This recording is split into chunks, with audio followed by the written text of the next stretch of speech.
Class good evening to all of you. शुरू कर सकते हैं।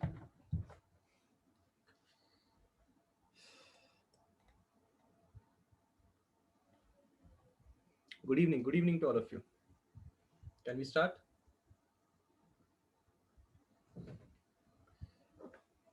ईएमआई चैप्टर के न्यूमेरिकल्स हमें करने हैं, सो कृपया पेन और पेपर लेके तैयार हो जाइए।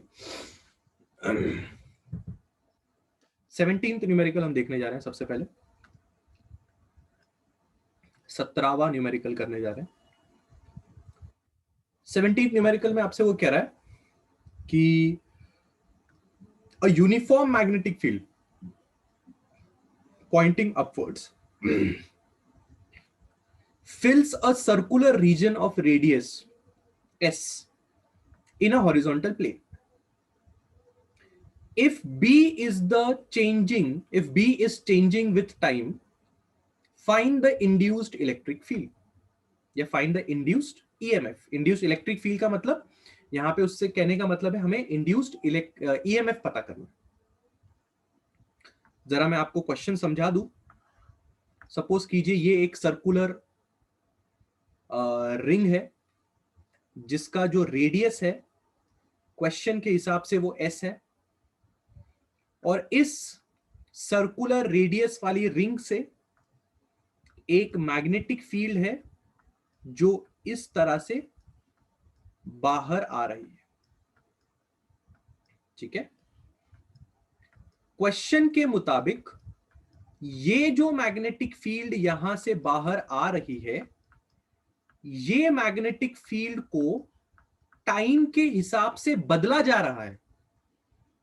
If B is changing with time, यानी कि साफ साफ बोला जा रहा है कि मैग्नेटिक फील्ड की वैल्यू चेंज हो रही है। कैसे हो रही है हमें नहीं पता, पर इतना पक्का है कि मैग्नेटिक फील्ड की वैल्यू चेंज हो रही है। अगर मैग्नेटिक फील्ड की वैल्यू चेंज हो रही है तो ऑब्वियस सी बात है कि मैग्नेटिक फ्लक्स की वैल्यू भी चेंज होगी, क्योंकि आप बहुत तरह से जानते हैं कि फ्लक्स यानी कि बी इंटू ए, मैग्नेटिक फील्ड इंटू एरिया। तो अगर बी यानी कि मैग्नेटिक फील्ड अगर ये चेंज हो रहा है तो फ्लक्स यानी कि फाई वो भी तो चेंज होगा।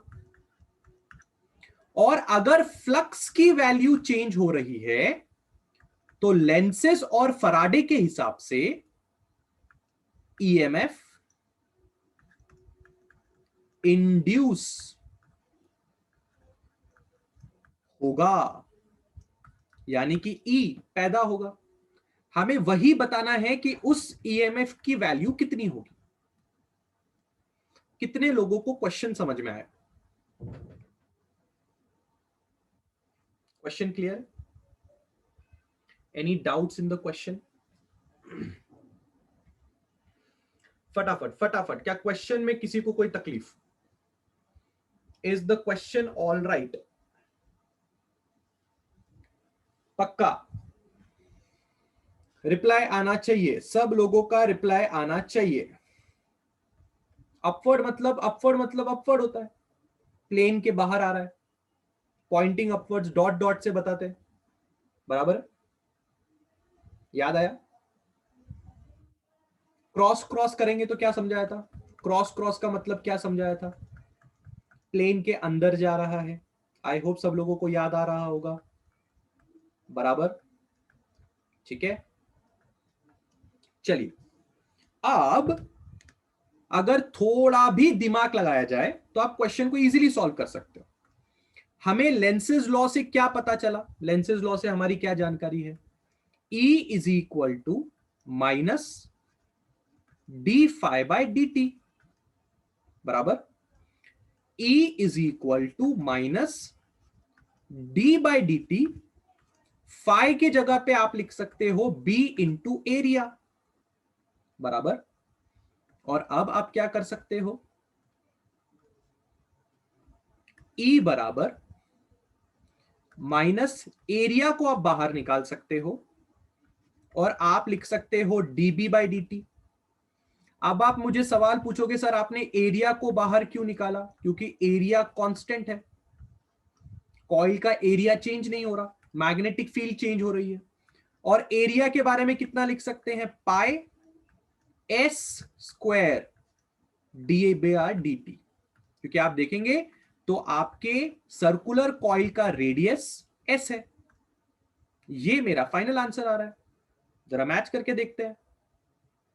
ये टेक्स्ट बुक का फाइनल आंसर है, एग्जैक्टली मैच हो रहा है, काम खत्म। चेक कर लीजिए, समझा? क्या हम आगे बढ़ सकते हैं? बच्चों वाला क्वेश्चन था, तुम्हें सॉल्व करने देना चाहिए था, पर फिर भी मैंने सॉल्व कर दिया। एकदम बच्चों वाले क्वेश्चन था, हाँ या ना में जवाब आना चाहिए फटाफट।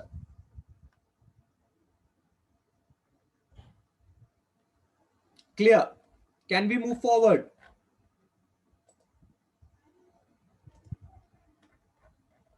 बढ़िया, चलिए आगे बढ़ रहे हैं।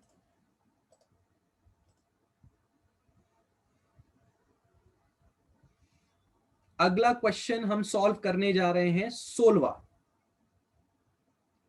अब 16वां क्वेश्चन हमें सॉल्व करना चाहिए कि नहीं करना चाहिए? पहली बात तो 16वें क्वेश्चन में टोरॉइडल रिंग के बारे में बात हो रही है। क्या हमने कभी टोरॉइडल रिंग पढ़ा ईएमआई चैप्टर के अंदर? टोरॉइड के बारे में कभी पढ़ा? Have we studied? No, we haven't studied about toroid. बराबर। पर आप जानते हैं टोरॉइड होता क्या है? क्या कोई जानता है टोरॉइड क्या होता है? टोरॉइड यानी कि सोलेनॉइड। याद है मैंने आपको बोला था कि टोरॉइड और सोलेनॉइड दोनों एक दूसरे के क्या हैं? दोनों एक दूसरे के क्या हैं? भाई भाई, याद आया? कितने लोग को याद आया कि टोरॉइड और सोलोनॉइड दोनों एक दूसरे के भाई भाई होते हैं? बराबर। आपको पता है क्या, टोरॉइड और सोलोनॉइड के फॉर्मूले एक दूसरे में इस्तेमाल किए जा सकते हैं, बस फर्क क्या है, जहां पे सोलोनॉइड के लिए लेंथ होता है वहां पे टोरॉइड के लिए 2πr होता है। बस इतना ही तो फर्क है, क्योंकि सोलोनॉइड की लंबाई टोरॉइड का सरकमफ्रेंस होता है। बराबर बोला कि नहीं मैंने? Circumference of toroid is equal to length of solenoid। कितने लोगों को ये बात समझ में आ रही है? क्या अब हम क्वेश्चन चालू कर सकते हैं? Can we start the question? How many people have understood this thing? Done, पक्का? क्या अब मैं क्वेश्चन चालू करूं? किसी कोई प्रॉब्लम नहीं है? 16वां क्वेश्चन, 16वां ही ना भाई? हाँ 16वां ही। चलिए, सबका ध्यान यहाँ पे होना चाहिए। Everybody should be paying attention here. A toroidal ring made from a bar of length L, that is 1 metre, यानी कि लंबाई 1 मीटर है, डायामीटर 1 सेंटीमीटर है, is bent into a circle. उसको एक सर्कल के फॉर्म में हमने बेंट किया, ठीक है।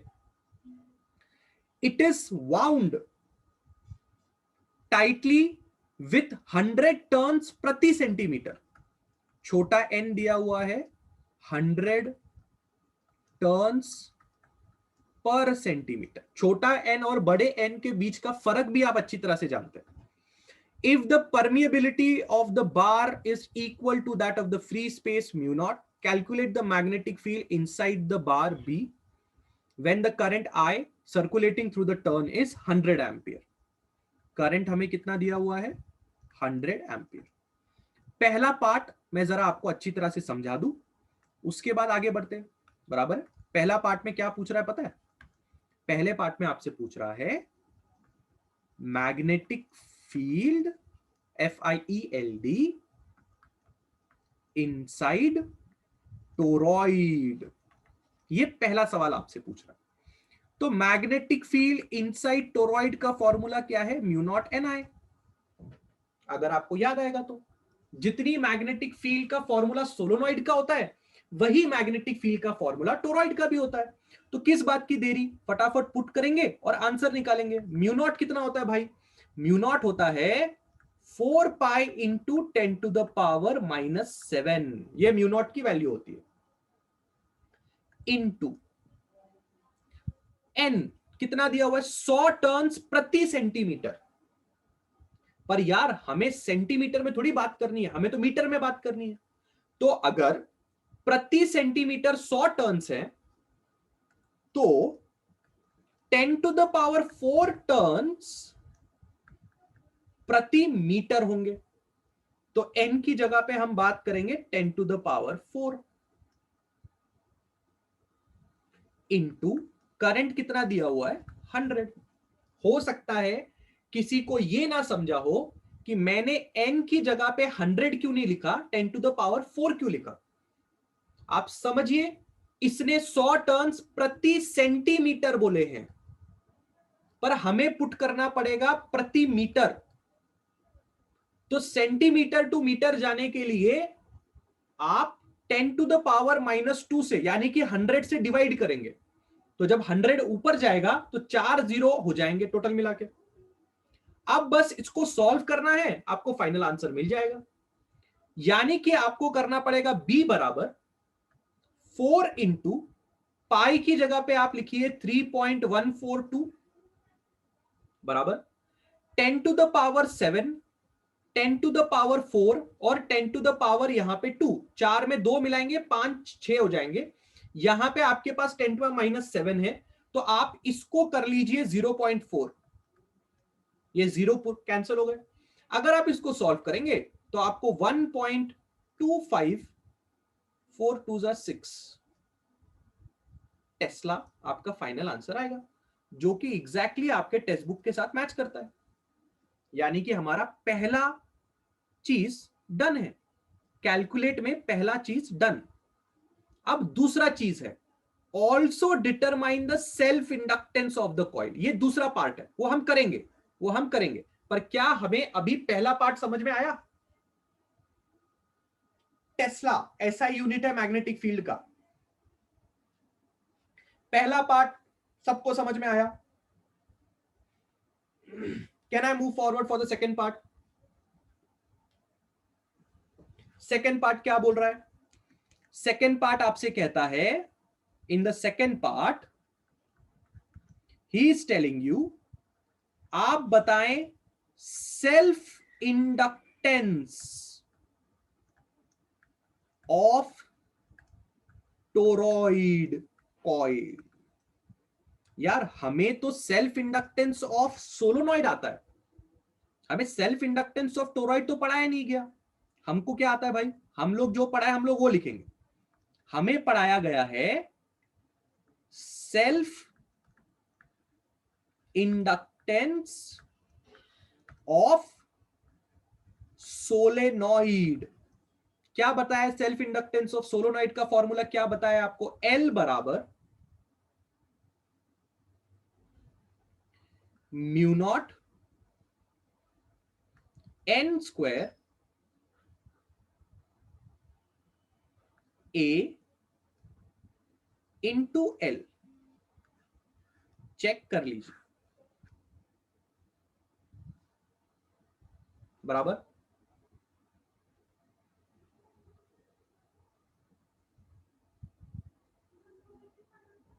याद आया? ठीक है। अब मैंने आपको लॉजिक क्या बताया? क्या हम यही फॉर्मूला टोरॉइड के लिए इस्तेमाल कर सकते हैं? Can we use this formula for toroid? कैसे कैसे इस्तेमाल करेंगे बताओ? हम यही फॉर्मूला टोरॉइड के लिए कैसे लिखेंगे बताओ? जल्दी जल्दी बताओ सब लोग मुझे, how can I use this formula for toroid? जल्दी, एल की जगह पे 2πr लिख दो। दिख रहा है मैंने क्या बताया अभी यहां पे? अभी मैंने यही बोला ना, एल की जगह पे 2πr लिख दो, काम खत्म हो जाएगा।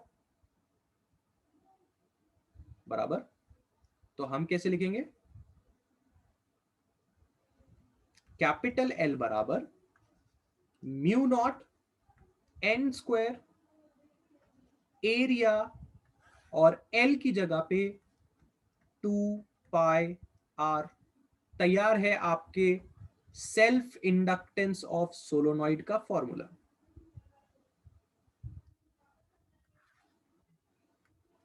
कितने लोग को ये समझा?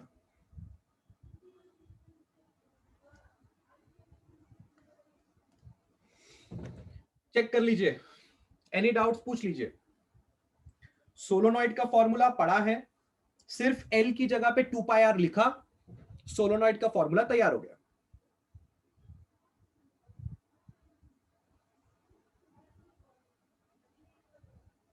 बराबर, आगे बढ़ सकते हैं। Can we move forward?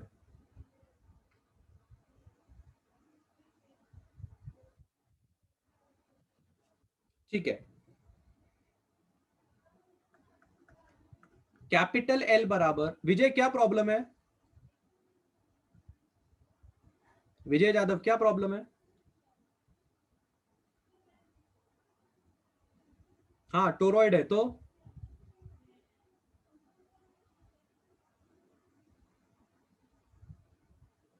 अरे बाबा, आपने आपने चैप्टर में सोलोनॉइड का फॉर्मूला पढ़ा है, आपने चैप्टर में टोरॉइड का फॉर्मूला पढ़ा है क्या?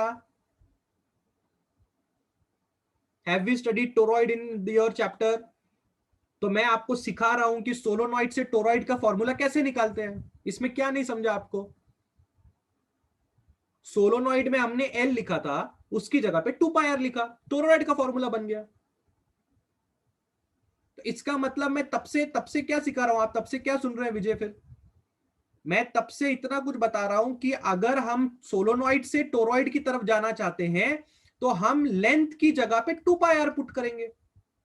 तो ये फॉर्मूला आपने अभी ईएमआई चैप्टर में सीखा, आपने सिर्फ लेंथ की जगह पे 2πr लिखा, आपका टोरॉइड का फॉर्मूला तैयार।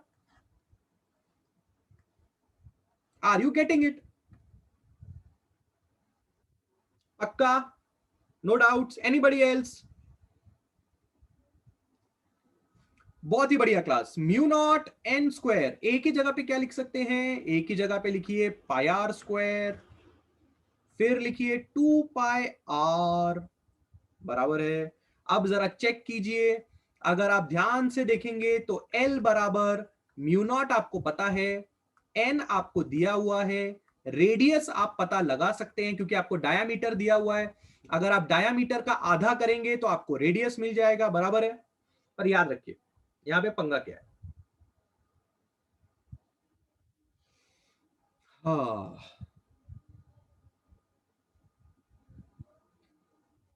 समझाता हूं पंगा क्या है।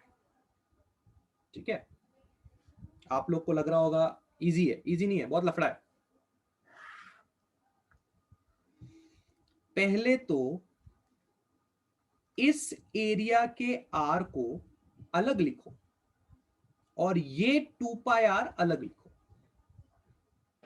ये एरिया का आर और ये 2πr वाला आर सेम नहीं है, पहली बात। अब आप बोलोगे सर क्या बात कर रहे हो? बिल्कुल सही बात कर रहा हूं, देखो बिल्कुल ध्यान से देखना, बिल्कुल ध्यान से देखना। ठीक है, ये टोरॉइड है, बिल्कुल ध्यान से देखना मैं क्या समझाने की कोशिश कर रहा हूं।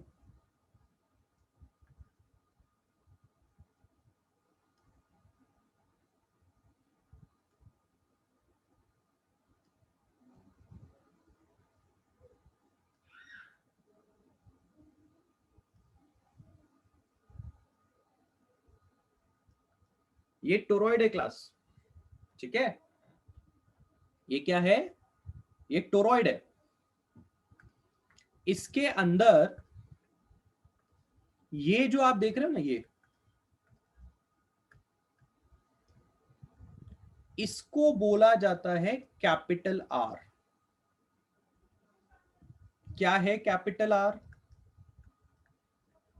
Radius of toroid. पर जब आप यहां पे एरिया पुट कर रहे हैं ना, आप जानते हैं एरिया किसका है? एरिया इस वाले रेडियस का है। ये जो रेडियस है ना इस मोटाई का, इसका एरिया लेना है। अब आपको एक चीज तब समझ में आएगी जब आप एक सोलोनॉइड देखोगे।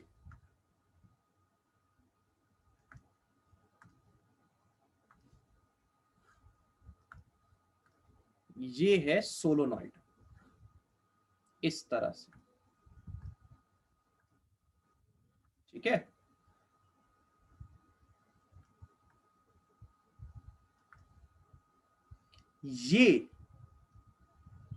ये वाला रेडियस होता है आर, और इस रेडियस से पाई आर स्क्वायर नाम का एरिया बनता है जो आप फॉर्मूले में पुट करते हो।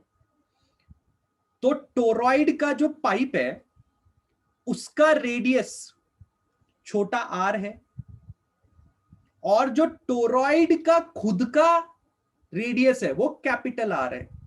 दोनों में फर्क है। कितने लोगों को ये बात समझ में आई कि कैपिटल आर और स्मॉल आर दोनों सेम चीज नहीं है? How many people have understood this thing? Got it है? सब लोगों को गॉट इट है? पक्का?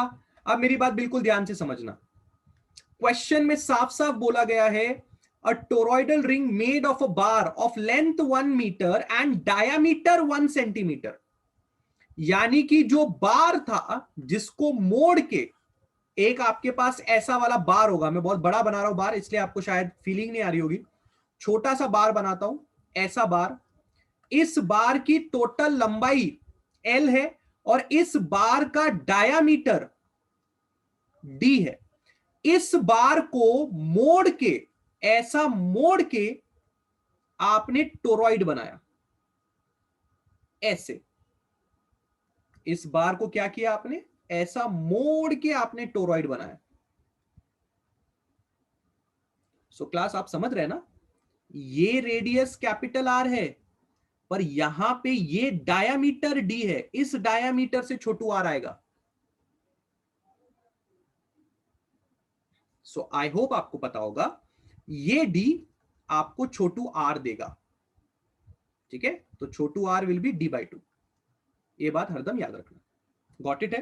तो अब मैं आपको सोल्यूशन बताता हूं। यहां पे आप क्या करिए, मैं आपको टिप देता हूं। इस 2πr की जगह पे आप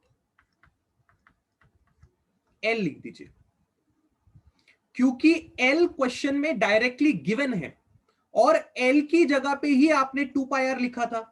तो अगर L की वैल्यू डायरेक्टली क्वेश्चन में गिवन है तो अलग से उसको 2πr बना के करके लिख के क्या मतलब है, जब आपको डायरेक्टली पता है कि 2πr ही L है, तो क्वेश्चन में L दिया हुआ है ना।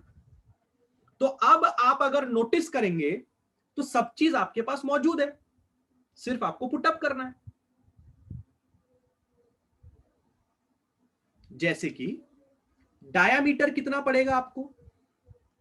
डायामीटर आपको पड़ेगा 0.5, सॉरी रेडियस पड़ेगा 0.5 सेंटीमीटर, 1/2 हो जाएगा ये। 0.5 सेंटीमीटर यानी कि आप कितना लिख सकते हो? 0.5 सेंटीमीटर का मतलब कितना हो जाएगा? 0.5 सेंटीमीटर का हो जाएगा 5 इंटू 10⁻³ मीटर। छोटू आर आपके पास है, लेंथ 1 मीटर है, सब कुछ आपके पास है, खाली पुटअप करना है। देखिए मैं आपको पुटअप करके भी दिखा देता हूं। μ0 की जगह पे पुट करेंगे आप 4π इंटू 10⁻⁻7। n 10⁴ होता है, उसका स्क्वायर, हमने n 10⁴ निकाला था, इंटू पाई इंटू छोटू आर 5 इंटू 10⁻³ का स्क्वायर इंटू लेंथ इज 1। बस इसको आप सॉल्व करें, आपको फाइनल आंसर हेनरी में आएगा, जो आप होमवर्क में कर सकते हैं। कितने लोग को बात समझ में आई? कितने लोगों को यह समझ में आया कि क्यों मैंने वापस 2πr की जगह पे एल ही लिख दिया? क्योंकि क्वेश्चन में डायरेक्टली आपको एल 1 मीटर दिया हुआ है, तो क्यों माथा बच्ची करने का? जब टोटल लेंथ दी हुई है तो आसान बनाओ कैलकुलेशन को। Is it clear? क्या 16वां क्वेश्चन सब लोगों को समझ में आ रहा है? क्या आपको समझ में आ रहा है कि हम यहाँ पे कितनी बड़ी गलती कर सकते थे? छोटा और बड़े आर को अलग अलग ना मान के यहाँ पे हमारी बहुत बड़ी गलती हो सकती थी। क्या मैं आगे बढ़ सकता हूं और क्या आप ये क्वेश्चन होमवर्क में पक्का सॉल्व करेंगे? क्या हम 15वें क्वेश्चन के पास जा सकते हैं? 15th क्वेश्चन तैयार सब लोग? एक बार सब लोग का यस और नो आ जाए। क्या कर रहे हो तुम लोग? क्या सब लोग का यस और नो आ सकता है? एक बार हो तुम लोग यहां पे पढ़ाई वढ़ाई कर रहे हो कि नहीं कर रहे हो ना भाई लोग? जोश वोश कम तो नहीं हो गया है ना? एंड तक है ना? एंड तक जोश वोश मेंटेन करके रखना है। आ रही बात समझ में? पढ़ाई वढ़ाई रेगुलर करनी है, ठीक है? बिल्कुल टेंशन नहीं लेना है, अपने पास बहुत टाइम है, ठीक है? तुम लोग खाली मेरे को ऐसे बोल देना कि सर पोर्शन कंप्लीट कर दो, कंप्लीट द पोर्शन, बस ऐसा एक बार बोल दो। भगा भगा के जो निपटाऊंगा कि तुम लोग को पता भी नहीं चलेगा 2 दिन में कब पोर्शन कंप्लीट हो गया। पर अपना एम है क्या पोर्शन कंप्लीट करना है? वो तो आओ ना ताओ वैसे भी हो ही जाएगा, बराबर है कि नहीं? अपना एम क्या है? तुम आराम आराम से जितना पढ़ा है पढ़ो। आ रही बात समझ में? रेगुलर जो पढ़ा रहा हूं वो भी पढ़ो, पिछला जो पढ़ा है वो भी पढ़ो। रोज तुमने 2 घंटे भी अगर पढ़ाई की, 2 घंटे में से 1 घंटा प्रीवियस चैप्टर को और 1 घंटा जो अभी अभी चल रहा है उसको, ठीक है ना? 2 घंटा समझो, तुमने 2 घंटा फिजिक्स को दिया, तो 1 घंटा प्रीवियस चैप्टर को जो हो चुके हैं और 1 घंटा जो अभी चल रहा है उस चैप्टर को साइमल्टेनियसली करने का। तो इससे क्या होगा? प्रीवियस चैप्टर भी निपटेगा और अभी जो चैप्टर चल रहा है उस पर तुम्हारा ध्यान भी रहेगा। वरना तुम्हारे साथ क्या होता है मैं तुम लोग को बताता हूं, तुम्हारे साथ क्या होता है मैं तुम लोग को बताता हूं। हो सकता है एज अ स्टूडेंट आप पढ़ रहे हो करंट इलेक्ट्रिसिटी, तो आपका पूरा का पूरा ध्यान करंट इलेक्ट्रिसिटी में है, पर अभी चल रहा है ईएमआई चैप्टर और आपने ईएमआई चैप्टर एक बार भी खोल के रिवाइज नहीं किया। आज ईएमआई चैप्टर का 10वां लेक्चर है, बीच में 4 दिन का गैप हो गया। इस 4 दिन के गैप में हो सकता है आपने ईएमआई चैप्टर को एक बार भी ओपन करके नहीं देखा हो।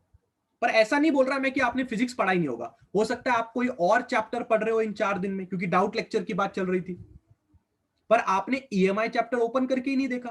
फिर 4 दिन के बाद जब हम मिले तो ईएमआई चैप्टर आप लोग के लिए ऐसा हो जाएगा जैसे कि भाई पता नहीं कब पढ़ाया था और कब पढ़ा था, लिंक टूट जाता है।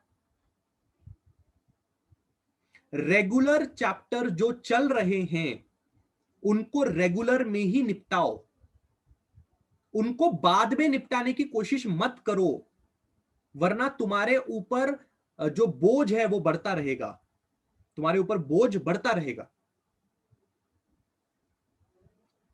ये जरूर फॉलो करना। जितने भी घंटे पढ़ते हो उसमें से 1 घंटा प्रीवियस चैप्टर को दो, 1 घंटा अभी जो चल रहा है उसको दो, ठीक है? चलने दो किशन, कोई फर्क नहीं पड़ता, प्रीलियम चलने दो नहीं तो 10-10 एग्जाम चलने दो, रेगुलर पढ़ाई चलनी चाहिए, ठीक है? चलिए हम आगे बढ़ रहे हैं। 15वां क्वेश्चन मैं आप लोग के लिए सॉल्व कर रहा हूं, सबका ध्यान यहाँ पे होना चाहिए। Primary coil and secondary coil of a transformer each have inductance 200 into 10⁻⁻6 Henry. Primary coil को L1 ले लेते हैं, सेकेंडरी कॉइल के इंडक्टेंस को L2 ले लेते हैं, 200 into 10⁻⁻6 हेनरी, 200 into 10⁻⁻6 हेनरी। मैंने आपसे पहले ही कहा प्राइमरी कॉइल का अपना खुद का सेल्फ इंडक्टेंस हो सकता है, सेकेंडरी कॉइल का अपना खुद का सेल्फ इंडक्टेंस हो सकता है और दोनों का मिला के म्यूचुअल इंडक्टेंस हो सकता है। The mutual inductance between the winding is इतना, तो दोनों के बीच में म्यूचुअल इंडक्टेंस कितना है? 4 इंटू 10⁻⁻6 हेनरी। वो चाहता है कि आप ये बताएं what percentage of flux from one coil reaches other coil. क्या आप मुझे बता सकते हैं ये क्या पूछ रहा है? What percentage of flux reaches from one coil to another coil. ऐसा कौन सा क्वांटिटी है, ऐसा कौन सा टॉपिक मैंने आपको पढ़ाया जिस टॉपिक में मैंने आपको यह बताया कि ये क्वांटिटी हमें इस बारे में जानकारी दे सकती है कि प्राइमरी से सेकेंडरी तक कितना फ्लक्स जा रहा है। उस क्वांटिटी का नाम क्या है? प्राइमरी से सेकेंडरी जाने का फ्लक्स कैसे पता करोगे? कितना फ्लक्स प्राइमरी से सेकेंडरी जाता है कैसे पता करोगे? Come on come on, last lecture में ही पढ़ाया है, पिछले लेक्चर में ही पढ़ाया है। क्या आपने कोएफिशिएंट ऑफ कपलिंग का नाम सुना है? कोएफिशिएंट ऑफ कपलिंग का नाम सुना है? Perfect coupling, loose coupling, tight coupling. Coefficient of coupling को के बोलते हैं, लिख के दिया था कल लास्ट लेक्चर में। ये होता है, देखो पिछला लेक्चर ओपन भी किया नहीं होगा, कल ही पढ़ाया था। क्या पढ़ाया था कोएफिशिएंट ऑफ कपलिंग के अंदर? कोएफिशिएंट ऑफ कपलिंग की वैल्यू इस बारे में जानकारी देती है कि कितना फ्लक्स प्राइमरी से सेकेंडरी की तरफ जा रहा है। क्या फॉर्मूला था भाई? m under root of L1 L2। m कितना है? 4 इंटू 10⁻⁻6। L1 L2 कितना है?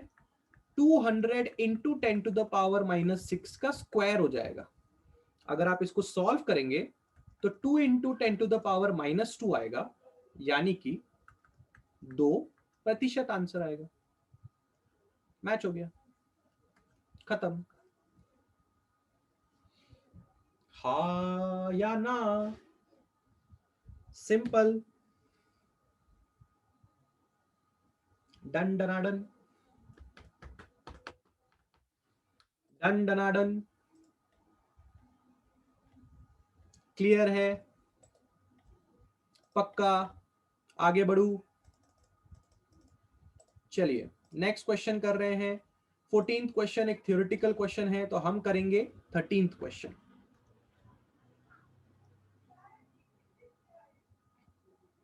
क्वेश्चन जो है वो रेगुलर लेक्चर में वैसे भी हो गया है। हम करने जा रहे हैं 13th क्वेश्चन। तैयार? क्या पूछ रहा है 13th क्वेश्चन में? An EMF of 96 millivolt. 13th question, EMF कितने का है भाई?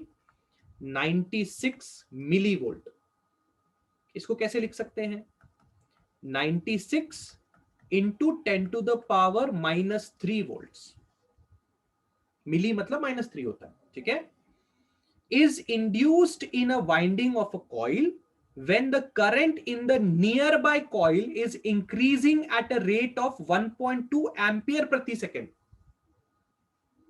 1.2 एम्पियर प्रति सेकेंड, यानी कि ये दिया हुआ है di/dt।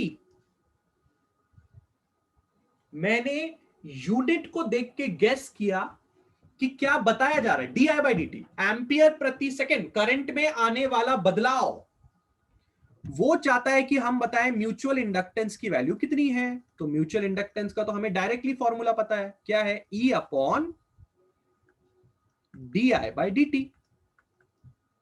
पुट कर लो, 96 इंटू 10⁻³ डिवाइडेड बाय 1.2 बराबर है 12 में 96 कितने जाता है? 8 जाता है, बराबर है।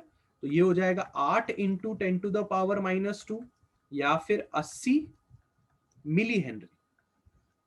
डन। जितने अच्छी तरह से आपको फॉर्मूले याद होंगे उतने जल्दी जल्दी आपका काम तमाम हो जाएगा। क्या 13th क्वेश्चन हमारे लिए डन है?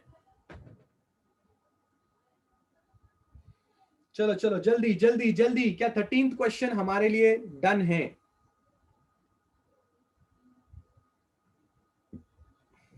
बढ़े, आगे बढ़े, बढ़िया। 10 to the power -3, इसको आप कैसे लिख सकते हो? How can you write it as? You can write it as 80 into 10 to the power -3 henry, बराबर। तो इस 10 to the power -3 को मिली लिख सकते हैं, बराबर। चलिए आगे बढ़ रहे हैं। अगला क्वेश्चन है हमारा 12वां।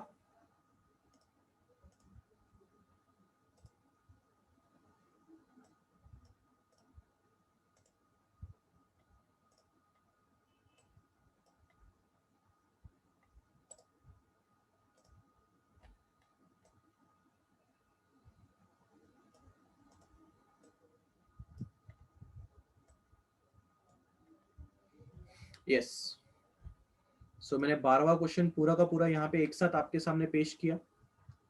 यहां से हम 12वां क्वेश्चन देखना शुरू करेंगे। देखते हैं भाई 12वां क्वेश्चन क्या बोलता है। The value of mutual inductance of two coils is 10 milli henry. Mutual inductance यानी कि M 10 मिली हेनरी, यानी कि 10 into 10 to the power -3 Henry, यानी कि 10 to the power -2 हेनरी। आगे बढ़िए। If current in one of the coil changes from 5 ampere to 1 ampere in 0.2 seconds. अच्छा भैया, तो करंट जो है अगर मैं उसको di/dt लिखने की कोशिश करूं तो मैं कैसे लिखूंगा? di/dt में कैसे लिखूंगा इसका? करंट कैसे बदला? करंट बदला 5 से 1, मतलब 1 -5 कितने टाइम में? 0.2 सेकेंड्स। ऐसे लिखते हैं ना di/dt, है ना? Final minus initial upon time, right. ये हो जाएगा -4/0.2, ये हो जाएगा -40/2, यानी कि ये हो जाएगा -20 एम्पियर di/dt की वैल्यू। चेक कीजिए, मैं गिवन में ही सब कुछ कर देता हूं ताकि आगे कुछ प्रॉब्लम ना हो। ये मैंने कैसे लिखा, आई होप आपको समझ में आ रहा होगा।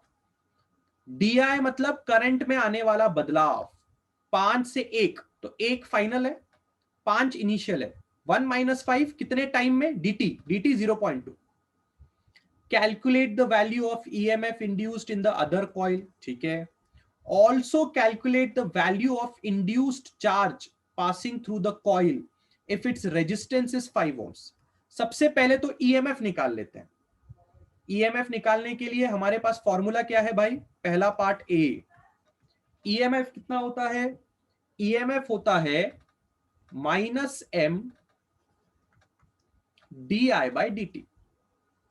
तो EMF होगा माइनस m, कितना है? 10 to the power -2, di/dt कितना है? -20। तो EMF कितना आएगा? 0.2 वोल्ट्स, जो यहां पे मेंशन नहीं किया हुआ। सेकंड का आंसर दिया हुआ है 8 मिली कूलम, सेकंड का दिया है। पहले का आंसर डन, चेक कर लीजिए, हाँ या ना बोल दीजिए। क्या पहला पार्ट आपको समझ में आया? क्लियर है पहला पार्ट? 0.2 volts, done. क्या हम जा सकते हैं अगले पार्ट पे? बढ़िया। अगले पार्ट में हमें बताना है चार्ज, चार्ज की वैल्यू बतानी है अगर रेजिस्टेंस 5 ओम है तो, ठीक है भाई। बी पार्ट में रेजिस्टेंस 5 ओहम दिया हुआ है, हमें Q नाम का चार्ज बताना है। तो चार्ज क्या होता है पता है? चार्ज होता है करंट इनटू टाइम, ये चार्ज की वैल्यू है, ठीक है। और आप जानते हैं करंट क्या होता है? करंट होता है ओम्स लॉ के हिसाब से voltage upon resistance into time. आपके पास वोल्टेज तो है नहीं, तो E/R इनटू टाइम कर लीजिए। क्या आपके पास EMF है? अभी तो निकाला 0.2, रेजिस्टेंस क्वेश्चन में गिवन है, टाइम क्वेश्चन में गिवन है। 0.2 इंटू 0.2 करोगे तो 0.04 आएगा, उसको डिवाइड बाय 5 किया तो 4/5 यानी कि 8, तो ये आ जाएगा तकरीबन 0.008 कूलम, यानी कि 8 मिली कूलम। चेक कर लीजिए, फाइनल आंसर मैच हो रहा होगा, 8 मिली coulomb.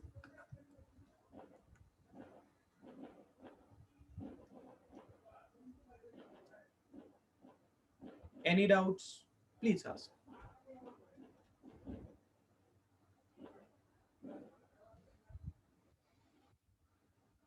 Done, done, done. Can I move forward? Simple and sweet चल रहा है, आगे बढ़ा जाए।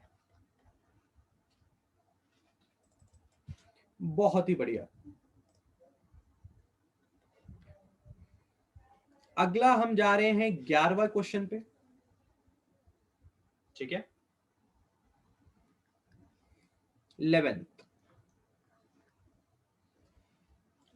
क्वेश्चन आपसे कह रहा है calculate the value of induced EMF. अच्छी, ठीक है, इंड्यूस्ड ईएमएफ की वैल्यू निकालनी है between the ends of an axle of a railway carriage 1.75 meters long traveling on a level ground with the uniform velocity of 50 kilometre प्रति घंटा। Length हमें दी हुई है 1.75 मीटर, वेलोसिटी हमें दी हुई है 50 किलोमीटर प्रति घंटा। 50 किलोमीटर प्रति घंटा यानी कि 50 इंटू 5/18 मीटर प्रति सेकेंड।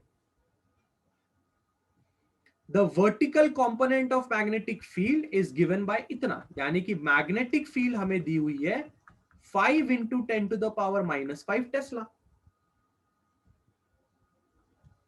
तो भाई किस बात की देरी है, हमें ईएमएफ निकालना है, तो यार डायरेक्ट फॉर्मूला है BLV।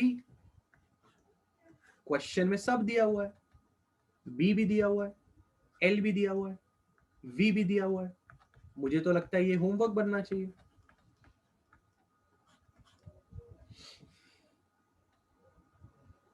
क्या कहते हो, करोगे? डन है 11th भी।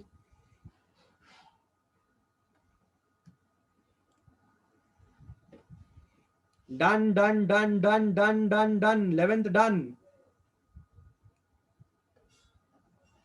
Can I move forward?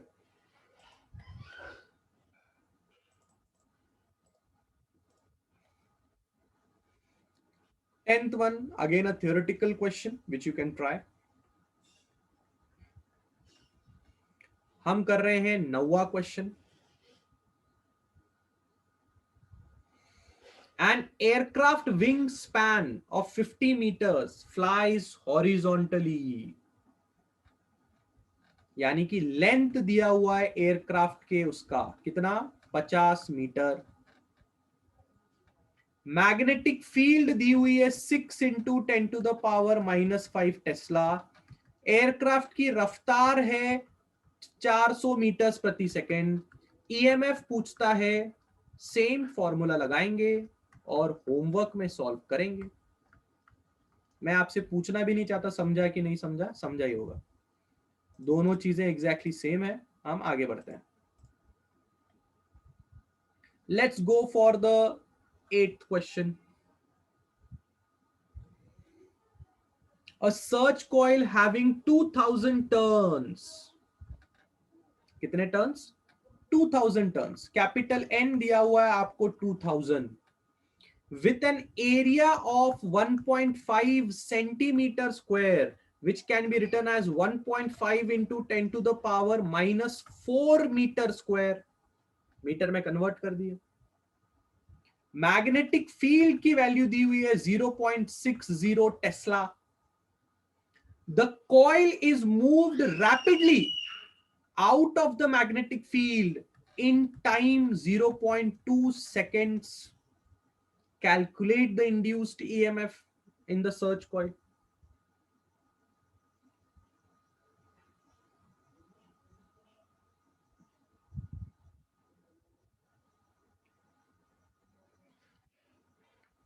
क्या लगता है कैसे निकालेंगे ईएमएफ?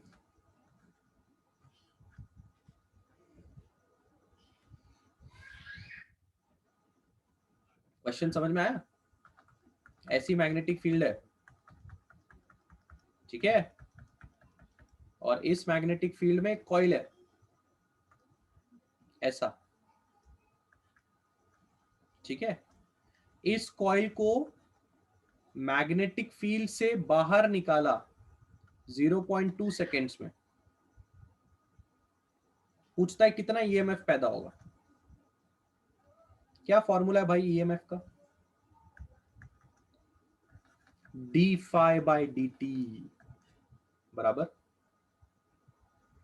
ई बराबर, कैसे लिख सकते हैं इसको?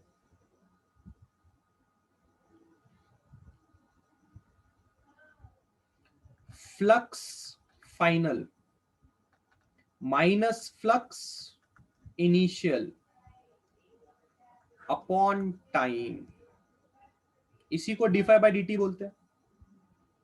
पर कृपया करके यहां पे n मल्टीप्लाई करना मत भूलना, क्योंकि नंबर ऑफ टर्न्स दिया हुआ है। फाइनल फ्लक्स 0 होगा, क्योंकि फाइनली आपका कॉइल मैग्नेटिक फील्ड से बाहर होगा। इनिशियली आपका कॉइल मैग्नेटिक फील्ड के अंदर था, इसलिए मैंने फाइनल फ्लक्स 0 लिखा। इनिशियल फ्लक्स हम लिख सकते हैं क्या? Initial flux can be written as how much? NBA, क्योंकि फ्लक्स का फॉर्मूला होता है B इंटू एरिया, पर क्योंकि नंबर ऑफ टर्न्स हैं इसलिए NBA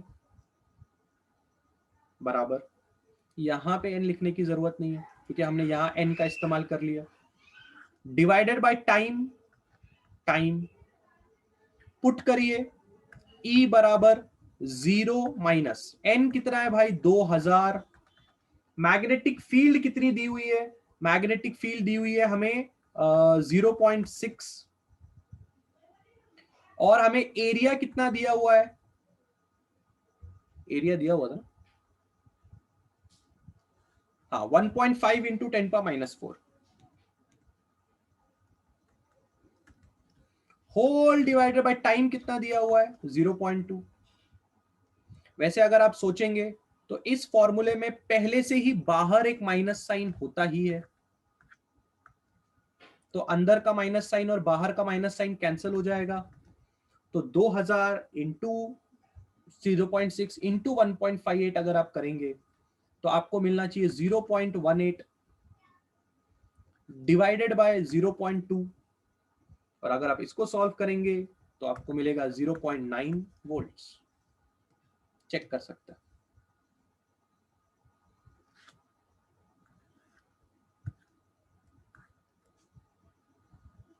देख लीजिए किस तरह से मैंने ये वाले फॉर्मूले को ऐसा लिखा। डन। आगे का सॉल्यूशन तो सिंपल है, खाली पुटअप की है। खाली फाइनल फ्लक्स को मैंने 0 क्यों लिखा? क्योंकि फाइनली आपका कॉइल जो है वो टोटली बाहर आ जाएगा। तो फाइनली अगर आपका कॉइल ही टोटली बाहर आ जाएगा तो फ्लक्स तो 0 ही रहेगा ना। और इनिशियली फ्लक्स मैंने NBA लिख दिया, काम खत्म हो गया मेरा। बोलिए बोलिए बोलिए, कितने लोगों को समझ में आया? डन है। कैलकुलेशन पार्ट पे मैं इतना जोर नहीं दे रहा हूं, फॉर्मूले पार्ट पे जोर दे रहा हूं। माइनस निकल जाएगा ना बेटा, बाहर का माइनस साइन होगा, यहाँ पे भी माइनस साइन है, दोनों निकलने के बाद कैंसिल आउट हो जाएगा।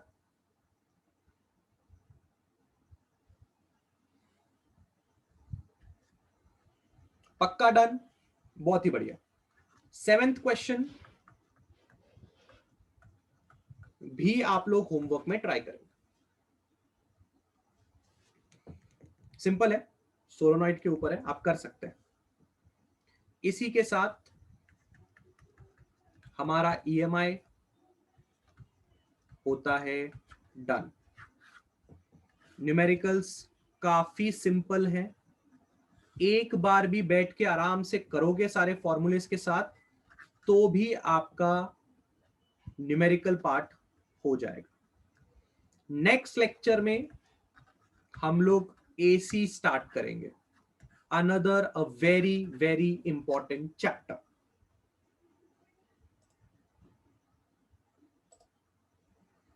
एक्सपोर्ट इन पीडीएफ से डन। मिले अगले लेक्चर में,